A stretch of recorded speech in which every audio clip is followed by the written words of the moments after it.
ఆంధ్రప్రదేశ్లో నాగవంశం సమాజ అభివృద్ధి దిశగా కీలక అడుగులు పడుతున్నాయి. విజయవాడలోని గొల్లపూడి బీసీ భవన్లో గురువారం Nagavamsam welfare and development corporation board సమావేశం ఘనంగా నిర్వహించారు. ఈ సమావేశానికి కార్పొరేషన్ చైర్మన్ ఎరుబోతు రమణారావు అధ్యక్షత వహించగా బోర్డు డైరెక్టర్లు పెద్ద సంఖ్యలో హాజరయ్యారు.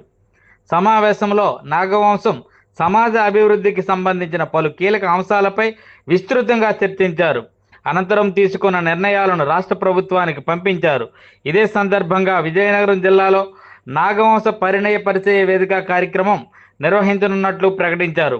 ఈ కార్యక్రమానికి సంబంధించిన కరపత్రాలను చైర్మన్ రమణారావు ఆధ్వర్యంలో డైరెక్టర్లు కలిపి ఆవిష్కరించారు. ఈ సమావేశంలో బోన్ కుమారస్వామి, కాల లక్ష్మణరావు, సీఎం రమణ, జరజాబ్ దిలీప్, హనుమంతు, శంకర్రావు, గాడు అప్పలనాయుడు, గాడు సన్యాసనాయుడు, మడ్డు రమారావు, సురాల సత్యారావు, అనకాపల్లి విజయలక్ష్మి, అప్పికొండ అనంతకుమార్, కాళ్ళ సత్యవతి, కొండల శ్రీనివాసరావు తదితరులు పాల్గొన్నారు. అలాగే BC corporation joint managing director Umadevi, senior assistant Raghu మరియు ఇతర అధికారులు కూడా ఈ సమావేశంలో పాల్గొన్నారు.